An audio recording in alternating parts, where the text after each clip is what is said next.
श्री शिवाय नमस्तुभ्यम। ओम नमः शिवाय। आज आप इस वीडियो में सुनेंगे शिव महापुराण कथा का 36वां अध्याय। तो भगवान शिव और माता पार्वती का ध्यान करते हुए इस पावन कथा का श्रवण करते हैं।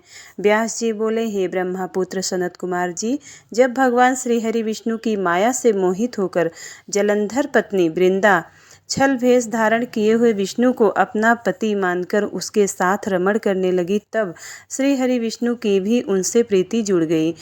सच्चाई जान लेने के बाद कि जलंधर के रूप में भगवान श्री हरि विष्णु ने उसके साथ छल किया है, उसने अग्नि में जलकर अपने प्राणों की आहुति दे दी। तब फिर आगे क्या हुआ? भगवान विष्णु कहाँ गए और उन्होंने क्या किया? तुलसी के रूप में वृंदा का जन्म कैसे और कब हुआ? कृपया यह कथा मुझे बताइए। सनत कुमार जी बोले, हे महर्षि, मैं आपके सभी प्रश्नों का उत्तर देता हूँ, मेरी कथा सुनिए, आपकी सभी जिज्ञासाएं दूर हो जाएंगी। जब वृंदा ने विष्णु जी द्वारा ठगे जाने पर अपने शरीर का त्याग कर दिया तो भगवान विष्णु को बहुत दुख हुआ और वे वृंदा की चिता की राख को अपने शरीर पर लपेटकर इधर उधर मारे मारे फिरने लगे। इधर जब देवताओं को भगवान श्री हरि विष्णु की इस हालत के बारे में पता चला तो वे सब बहुत चिंतित हुए। उन्हें समझ में नहीं आ रहा था कि वे क्या करें। जगत के पालन करता भगवान विष्णु को इस तरह दर दर भटकना शोभा नहीं देता। जब देवताओं को इस समस्या का कोई हल नहीं सूझा तब वे देवाधिदेव भगवान शिव की शरण में गए और ब्रह्मा जी को साथ में लेकर गए। देवराजेंद्र देवताओं सहित कैलाश पर्वत पर पहुँचे। वहाँ उन्होंने त्रिलोकीनाथ भगवान शिव को हाथ जोड़कर प्रणाम किया और उनकी स्तुति करने लगे। तत्पश्चात शिव के पूछने पर देवताओं ने वहां आने का प्रयोजन शिव जी को बताया। देवताओं ने कहा, हे देवाधिदेव करुणा निधान भक्त वत्सल शिव, आप तो सर्वेश्वर हैं, सर्वज्ञाता है, इस संसार की कोई बात आपसे छिपी नहीं है। भगवान श्री हरि विष्णु ने दैत्यराज जलंधर की पत्नी वृंदा को जलंधर का रूप लेकर ठगा, परंतु उसके साथ साथ रहते रहते भगवान विष्णु की उनमें प्रीति हो गई और अब वे उनका वियोग सह नहीं पा रहे हैं। वे अपने शरीर पर वृंदा की चिता की आग लपेटकर जोगी बनकर इधर उधर घूम रहे हैं। प्रभु, आप उन्हें समझाइए और वे ऐसा ना करें। भगवान, यह जगत आपके अधीन है और आपको ही इस समय उनकी मदद करनी चाहिए ताकि वे पहले की भांति होकर अपने कार्यों को पूरा करें। देवताओं की इस प्रकार की प्रार्थना सुनकर भगवान शिव बोले, हे ब्रह्मा जी, हे देवराजेंद्र व अन्य देवताओं, यह सारा जगत माया के अधीन है, परंतु इस जगत की जननी मूल प्रकृति परम मनोहर महादेवी पार्वती इस माया के वशीभूत नहीं हैं। उन पर इस माया का जाल का कोई असर नहीं पड़ता। इसलिए आप भगवान श्री हरि विष्णु के इस मोह माया के जाल को दूर करने के लिए आदि देवी प्रकृति की आधारभूत देवी पार्वती की शरण में जाइए। यदि आपके द्वारा वे प्रसन्न हो गई तो आपकी हर एक समस्या का समाधान हो जाएगा और वे आपके कार्यों को पूरा करेंगी। देवाधिदेव महादेव भगवान शिव के इन वचनों को सुनकर सभी देवताओं को अत्यंत प्रसन्नता हुई और वे भगवान शिव से आज्ञा लेकर मूल प्रकृति की शरण में गए। इस प्रकार जब देवता प्रकृति देवी की शरण में जा रहे थे उस समय वहां आकाशवाणी हुई, हे देवताओं, मैं ही तीनों प्रकार के गुणों के अलग अलग होकर निवास करती हूँ। मैं सतयुग में गौरा बनकर, रजोगुण में लक्ष्मी और तमोगुण में ज्योति बनकर इस जगत को अलौकित करती हूँ। इसलिए आप अपनी इच्छा पूर्ति हेतु देवी जगदम्बा की शरण में जाओ, वे अवश्य ही तुम्हारी मनोकामना पूरी करेंगी। यह आकाशवाणी सुनते ही सभी देवता गौरी, लक्ष्मी और सरस्वती को हाथ जोड़कर प्रणाम करने लगे और मन में उनका वंदन और स्तुति करने लगे। इस प्रकार जब देवताओं ने शुद्ध हृदय से तीनों देवियों का स्मरण किया तब वे तीनों देवियां वहां प्रकट हो गईं। देवियों को साक्षात अपने सामने पाकर देवता बहुत हर्षित हुए और गौरी, लक्ष्मी, सरस्वती की वंदना और पूजन अर्चन करने लगे। तब तीनों देवियों ने मुस्कुराकर कहा, हे देवताओं, हम तीनों देवियां तुम्हारी स्तुति से बहुत प्रसन्न हैं। तुम जो चाहते हो हमें बताओ, हम तुम्हारी मनोकामना अवश्य पूरी करेंगे। देवियों के इन कथन को सुनकर देवताओं का प्रतिनिधित्व करते हुए देवराजेंद्र ने भगवान श्री हरि विष्णु के बारे में सब कुछ गौरी, लक्ष्मी और सरस्वती देवी को बता दिया। तब उन्होंने कुछ बीज देवताओं को दिए और कहा कि ये बीज ले जाओ, तुम देवी वृंदा की चिता की राख में बो दो। ऐसा करने से तुम्हारे अभिष्ट कार्यों की सिद्धि होगी। उन बीजों को लेकर देवताओं ने तीनों देवियों को धन्यवाद व्यक्त किया। तब देवियां वहां से अंतर्ध्यान हो गईं। तत्पश्चात ब्रह्मा जी सहित सभी देवता उस स्थान पर पहुँचे जहाँ देवी वृंदा ने अपने प्राणों की आहुति अग्नि में दी थी। वहां पहुंचकर उन्होंने देवी द्वारा दिए गए उन बीजों को वृंदा की चिता की राख में डाल दिया।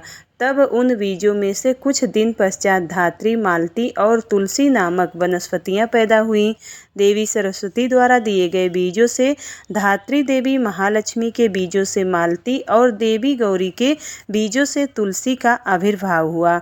जैसे ही धात्री, मालती और तुलसी नामक ये स्त्री रूपी वनस्पतियां उत्पन्न हुईं और भगवान श्री हरि विष्णु ने उन्हें देखा तो उन पर से माया का पर्दा हट गया और वे पहले की भांति हो गए।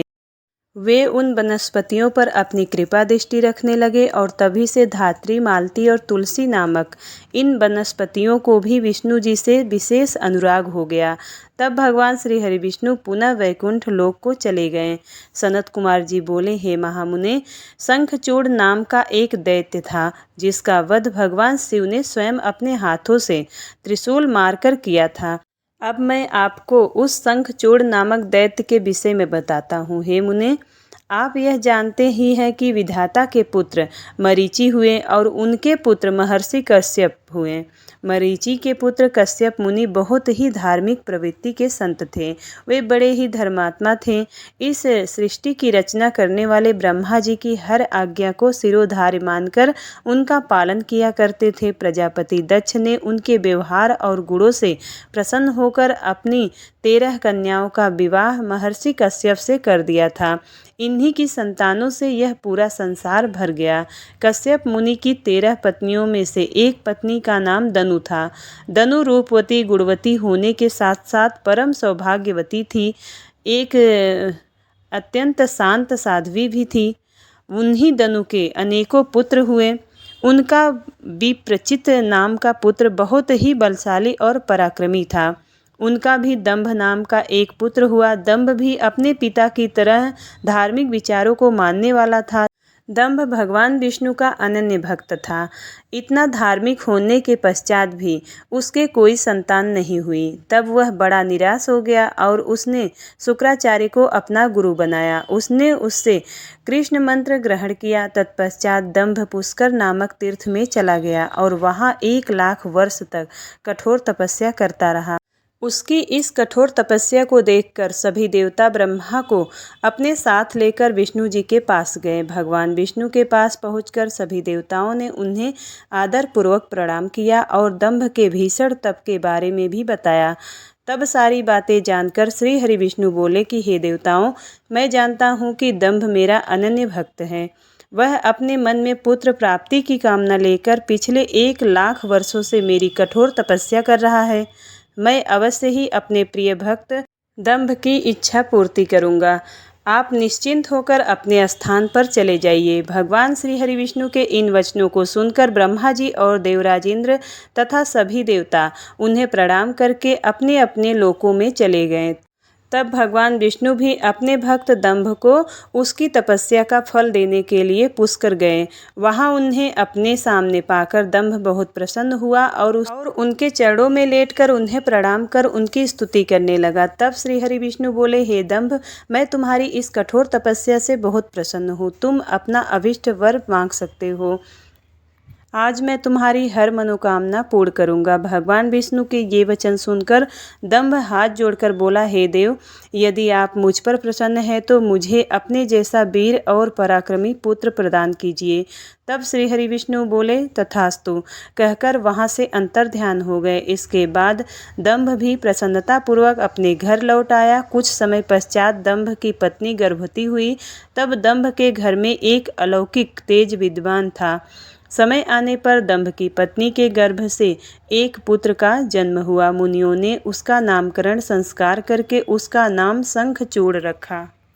सनत कुमार जी बोले, हे महर्षि, भगवान श्री हरि विष्णु के वरदान के फलस्वरूप दंभ को एक वीर पराक्रमी पुत्र की प्राप्ति हुई, जिसका नाम शंखचूड़ रखा गया। शंखचूड़ भी धार्मिक था। अपने परम पूज्य गुरु जी के अमृत वचनों का शंखचूड़ के मन पर गहरा प्रभाव पड़ा। वह पुष्कर नामक तीर्थ में जाकर एकाग्र मन से तपस्या करने लगा। उसने अपनी इंद्रियों को अपने बस में कर लिया और अनेकानेक मंत्रों द्वारा ब्रह्मा जी की साधना करने लगा। उसकी भक्ति भाव से की गई आराधना से शीघ्र ही ब्रह्मा जी प्रसन्न हो गए। एक दिन जब चंद्रचूड़ प्रतिदिन की भांति तपस्या में मग्न था, ब्रह्मा जी उसके सामने प्रकट हो गए। अपने आराध्य को एकाएक अपने सामने इस प्रकार खड़ा देखकर चंद्रचूड़ की प्रसन्नता की कोई सीमा न रही। वह ब्रह्मा जी के चरणों में लेट गया और उनके पैरों पर अपना सिर रखकर उनकी स्तुति करने लगा। ब्रह्मा जी ने शंखचूड़ को ऊपर उठाया और उससे कहा कि हे वत्स, मैं तुम्हारी आराधना से बहुत प्रसन्न हूँ। तुम जो चाहे मुझसे वरदान मांग सकते हो। मैं तुम्हारी सभी मनोकामनाएं पूरी करूँगा। अपने आराध्य ब्रह्मा जी के ये वचन सुनकर शंखचूड़ बोला कि हे ब्रह्मा जी, यदि आप मुझ पर प्रसन्न हैं तो मुझे यह वरदान दीजिए कि मुझे कोई भी जीत न सके। शंखचूड़ के इस वर को सुनकर ब्रह्मा जी बोले, ऐसा ही होगा। और फिर उसे भगवान श्री कृष्ण का अजय कवच देते हुए वे कहने लगे कि शंखचूड़, अब तुम बद्रिकाश्रम चले जाओ। वहाँ सकामा तुलसी तपस्या कर रही है। तुम वहाँ जाकर धर्मराज की कन्या तुलसी से विवाह कर लो। यह कहकर ब्रह्मा जी वहाँ से अंतर्ध्यान हो गए। ब्रह्मा जी के अंतर्ध्यान होने पर शंखचूड़ बद्रिकाश्रम की ओर चल दिया। वहाँ जाकर वह तुलसी के पास पहुँचा।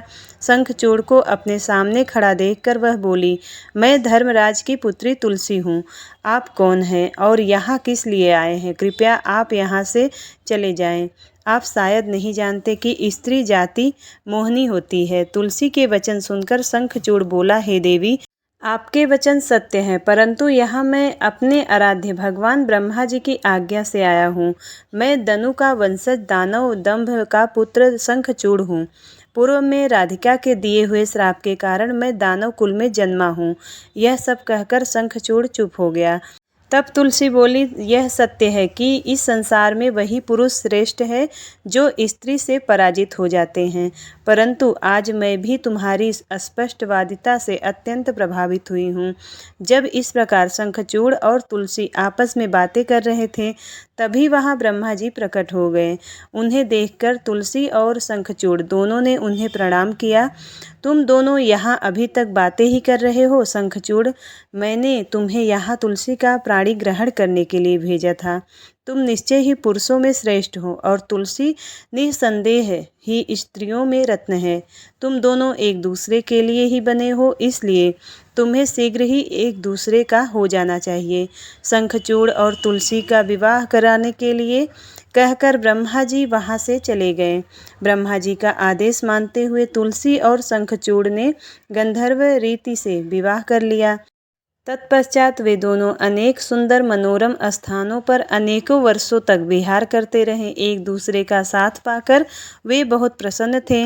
व्यास जी बोले, हे ब्रह्मा जी के पुत्र सनत कुमार जी, जब संसार के सृष्टिकर्ता ब्रह्मा जी की आज्ञा से तुलसी और शंखचूड़ के गंधर्व रीति से विवाह कर लिया, तब फिर क्या हुआ? उन दोनों ने क्या किया?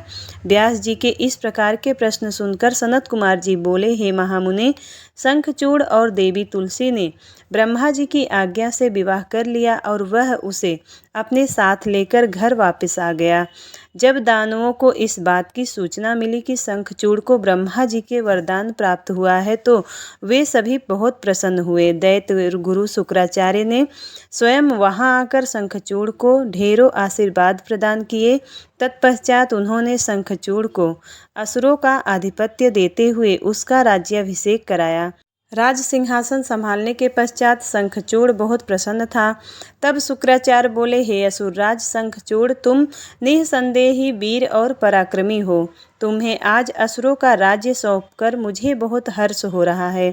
अब इस राज्य का विस्तार करना और असुरों की रक्षा करने का दायित्व तुम्हारा है।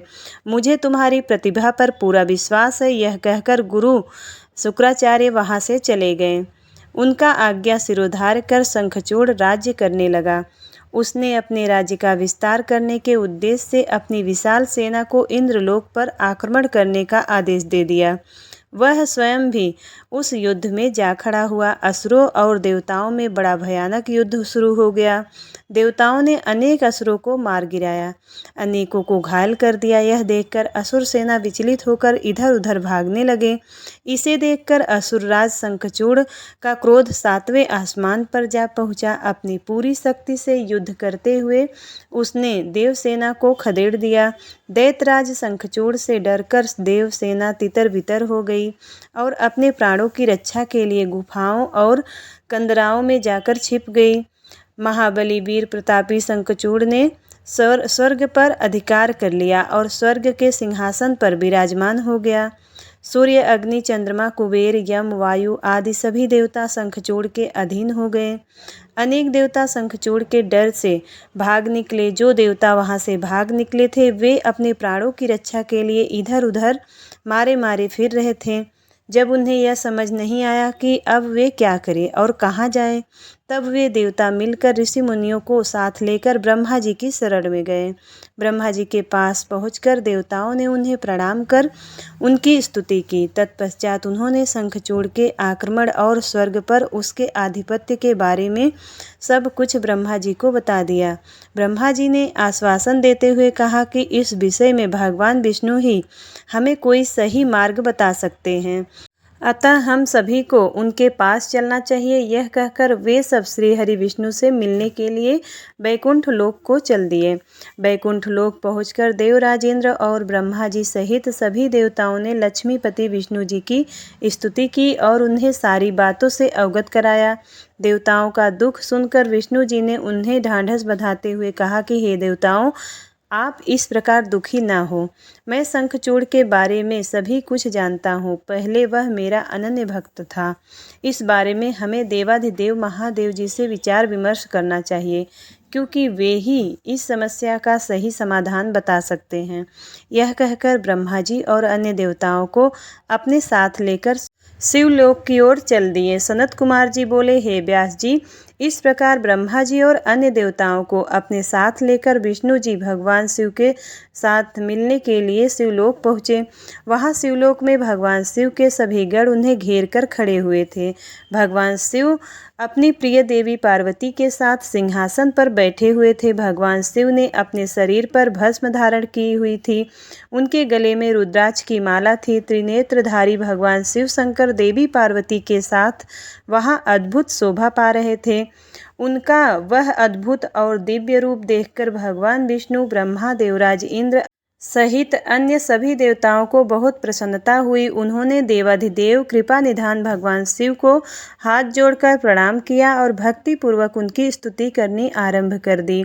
देवता बोले, हे करुणा निधान, हे भक्त वत्सल भगवान शिव, आप सर्वेश्वर हैं, आप परम ज्ञानी हैं, आप सब कुछ जानने वाले हैं। प्रभु, आपकी आज्ञा से ही इस संसार में हर कार्य होता है। आपकी आज्ञा के बिना एक पत्ता भी नहीं हिलता। भगवान, आप तो सब कुछ जानते हैं। हे भक्त वत्सल, आप सदा ही अपने भक्तों की रक्षा करते हैं और उनकी सभी इच्छाओं को पूरा कर उनके अभीष्ट कार्यों को पूरा करते हैं। भगवान, हम इस समय बड़े दुखी होकर अपने प्राणों की रक्षा के लिए आपकी शरण में आए हैं।